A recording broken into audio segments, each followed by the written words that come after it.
13 dark anime con myths that shook the community. The escalators had finally gone silent, but somewhere deep in the hotel's spine, an elevator bell chimed like a nervous heartbeat. Everyone's heard the usual con horror stories: lost luggage, overbooked rooms, badges left on the nightstand. But this one starts in that shaft of steel and mirrors where self-service dies and rumors are born. Myth 1: the blackout elevator. It was just past 2 a.m. when the car lurched, lights hiccuped, and 30 seconds of absolute darkness swallowed 10 exhausted cosplayers. When power flickered back, 9 faces stared at one another. But the 10th, a newcomer in pristine angel-type armor, was gone. No clatter of boots in the stairwell, no pry marks on the hatch, just an empty rectangle where someone had been leaning a blink earlier. Veteran attendees swear maintenance logs show an electrical dip that night, though the hotel denies it. Skeptics chalk it up to fatigue-fueled miscounts. Believers whisper that the missing cosplayer matched the description of a young man who slipped down the service shaft and offed himself in the early 90s. Wherever the truth lies, badge checkers still flinch when that elevator hums a little too softly between floors. But that wasn't the whole story. Myth 2: the Katsucon sewage curse. Artist Alley is usually a sea of neon prints and enamel pins. In 2015, it briefly became a swamp. A ceiling pipe ruptured without warning, spraying what witnesses politely called questionable water onto tables below. Vendors sprinted, fans screamed, and dozens of limited-run posters dissolved into brown confetti. Videos of the foul downpour live on as slushy 480p clips, but the legend only grew darker. Within a year, chat boards buzzed with claims that anyone who kept a stained print faced endless misfortune: packages lost in transit, commission files corrupted, even mysterious rashes. Some collectors filmed shredding ceremonies, chanting to lift the curse. Others locked the watermarked art in plastic like cursed relics, half thrilled, half terrified. Con staff still insists the burst pipe was mundane, yet late-night gossip paints it as sabotage. A jealous rival, an unpaid plumber, maybe even the building itself rejecting so much chaotic, creative energy. Whatever you believe, vendors still eyeball the ceiling before hanging their banners. And what happened next would shock everyone. Myth 3: Patient Zero and the Con Plague. If you've ever staggered home with a scratchy throat and a sack of merch,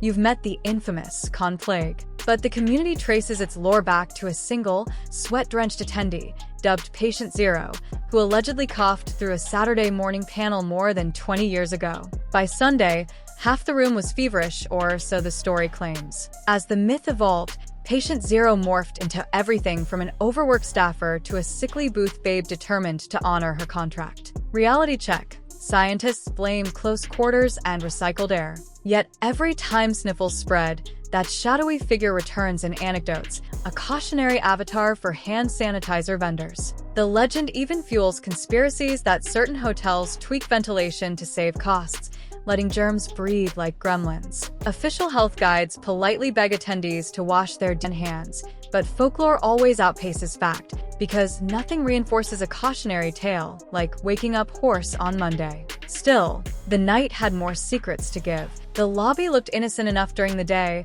polished marble, complimentary water coolers, a faint citrus cleaner under the smell of badge plastic. Yet every veteran knows the atmosphere shifts at dusk, as if the hallways decide which stories they'll permit to unfold. Myth 4: the vanished cosplayer. Yex, 2018. Saturday evening was a blur of shimmering wigs when the Sailor Moon meetup spilled onto the convention center terrace. Photos snapped, poses struck, cheers echoed off glass walls. Then one sailor never reported for the group dinner. Friends assumed she ducked back to her hotel to change, but hours later her phone went straight to voicemail. Security checked the badge logs. No exit swipe. The headcount on surveillance? Every blonde ponytail found except hers. Online sleuths mapped her last geotag: level 2 escalator, 5:42 p.m., before her digital trail evaporated. Panic threads exploded, parents booked flights overnight, and hashtags pleaded #FindOurMoon. 24 breath-holding hours later, she walked into the lobby looking only slightly disheveled, refusing interviews, insisting she'd needed space. Officially, the incident closed. Unofficially, whispers spread of hidden service corridors, staff-only freight lifts, and a rumor she'd been spotted calm and glassy-eyed near a locked archive room deep beneath Hall G. Theories bloom each summer. Mind games, brief abduction, maybe she followed a stranger posing as an organizer. Whatever happened, her silence turned a simple disappearance into a living myth. And somewhere in those unlit storage wings, footsteps still echo long after the final badge scan. Myth 5. The glue guy of Katsucon. Props break. That's con life. Gravity plus flimsy EVA foam equals heartbreak. Enter the so-called glue guy, a middle-aged attendee with a rolling toolkit and the friendliest grin in the atrium. He'd spot cracked sides and chipped armor, kneel with a surgeon's focus, and promise a miracle fix. Early victims praised him in forums, until someone noticed the repairs felt permanent. Hours later, a painstakingly crafted sword wouldn't detach from its scabbard. A Gundam cannon had cemented to a shoulder plate. Reports multiplied: hot-glued visor hinges, super-bonded foam seams, even metal studs fused to vinyl so tightly that cosplayers had to slice fabric to escape. By Sunday, security circulated cell phone snaps of a man palming a large-bore glue syringe. One witness swears she saw him smuggle a warped shield into a suitcase, souvenirs of chaos he'd created. Yet the staff never detained anyone. The badge number on screenshots led to a fake alias. Some believe Glue Guy was a disgruntled prop maker sabotaging rivals. Others swear he fed on the confusion itself, harvesting broken pieces like trophies. To this day, con repair stations keep their own adhesives under glass, and wary builders test every helpful stranger's tube before saying thanks. But the true chill creeps in elevators, specifically one room wrapped in 4 beige walls that no one wants after midnight. Myth 6. Hotel Room 1804. Every year, overflow reservations nudge attendees into a 1970s-era high-rise 3 blocks from the main venue. By daylight, it's just dated carpet and humming ice machines. After dark, rumors zero in on Room 1804. Guests booked there have woken to find a masked silhouette perched at the foot of their bed, motionless, head cocked in silent observation. The figure supposedly dissolves when the desk lamp snaps on, but not before leaving damp footprints on the carpet, as though it trudged in from driving rain that isn't falling outside. One dancer swears the presence whispered her badge handle in a child's voice. A tired vendor claims he felt cold fingers graze his cheek. The hotel shrugs it off. No record of fatalities in that suite, only the standard churn of tourists. Yet a local historian dug up blueprints revealing 1804 once connected to an emergency stair that's now walled over. The theory: someone hid there during a fire drill decades ago, never made it out, and now roams the sealed exit, slipping through drywall cracks into guests' nightmares. Bookings in 1804 drop every season, but the brave still request it for bragging rights. Most emerge laughing, but a few leave early, muttering that they'll sleep in the lobby couches instead. And when you ask what they saw, their eyes drift to an empty corner as if it might fill with someone standing very, very still. By Sunday afternoon, a strange fatigue settles over every convention center. Lanyards droop, caffeine lines stretch twice as long, and somewhere in that collective weariness the boundary between rumor and memory blurs until even eyewitnesses doubt their own stories. Myth 7. Balcony chair rain. One year, the night rave soundtrack skipped, the bass cut, and a squeal of feedback fanned out over the pool deck. Seconds later, something heavier than confetti whistled through the air. A folding chair slammed into the water, followed by 2 more in chaotic succession. Partygoers scattered while phones shot shaky footage of plastic seats splashing like angry meteors. No convention ever placed the incident on an official record, yet grainy photos resurface with each anniversary. Chairs in mid-flight, screams frozen in flashlight glare, a blurry silhouette leaning over a 15th floor railing. Some claim it was a prank threaded by bored hotel guests. Others whisper the chairs were hurled to distract security from a simultaneous room raid 1 floor below. Whatever the motive, staff now bolt balcony furniture to concrete, but veteran attendees still feel an instinctive urge to glance skyward whenever the music suddenly drops to silence. And just when everyone thought gravity was the worst threat, rumors of an underground marketplace began to circulate. Myth 8. The after-hours auction. Imagine a service corridor so deep in the maze of back hallways that Wi-Fi quits and fluorescent bulbs flicker like indecisive lightning. Around 1 a.m., a handful of collectors supposedly assemble there, flashes of smartphone screens reflecting on shrink-wrapped grails, prototype PVCs, factory-error Nendoroids, a tragic pink-haired figurine with the eyes printed upside down. Entry requires more than cash. Attendees speak of a hush-hush misprint badge, a registration mistake the con swears never happened. Bidders slip envelopes under a velvet-covered table, and a masked curator confirms payment by tapping a vintage Tamagotchi that beeps once for acceptance. Winners depart through catering tunnels clutching bubble-wrapped trophies, so rare they never appear on eBay. Skeptics argue no collector would risk humidity damage in those dusty bowels, but believers post time-stamped photos of impossible merch on cluttered desks, items that shouldn't exist outside factory dumpsters. Security searches have never uncovered the rendezvous, convincing some that staff members themselves run the sale. Either way, the myth lingers in every echoing hallway, beckoning ambitious hunters with the promise of treasures that could make or break a collection. But artifacts aren't the only valuables that change hands in a crowd. Sometimes an entire identity can vanish with a single tug. Myth 9. Badge Snatch Syndicate. It always starts the same.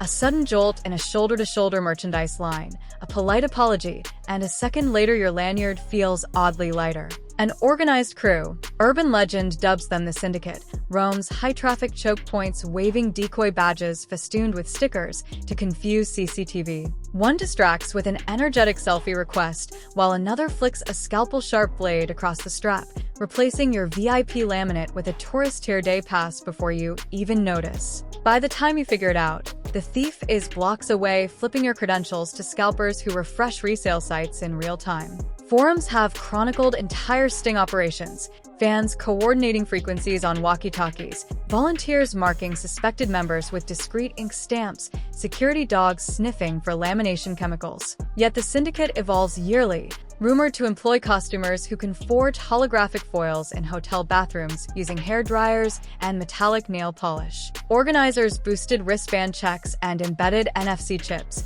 but the myth persists that somewhere out there is a suitcase stuffed with every premium pass the con has ever printed, a twisted trophy case growing thicker by the season. And while badges might disappear, some things never show up in the first place. Myth 10. Phantom artist spots. You arrive at dawn clutching display grids and a weekend's worth of Red Bull, only to find your booth number points to thin air. No table, no chairs, not even masking tape borders. Staff scroll tablets in confusion. Your name exists in the system, payment marked received, but the floor map looks as spotless as virgin cardstock. Rumor says a rogue insider sells ghost spots off the books, pocketing cash and quietly deleting entries after the official print run. Victims swap tales of being redirected to hallway corners or offered half tables behind concrete pillars. The strangest cases report phantom signage, your banner hanging where no furniture sits, as though taunting you with proof you were meant to be there. Some displaced artists claim their missing spaces reappear minutes after they abandon hope,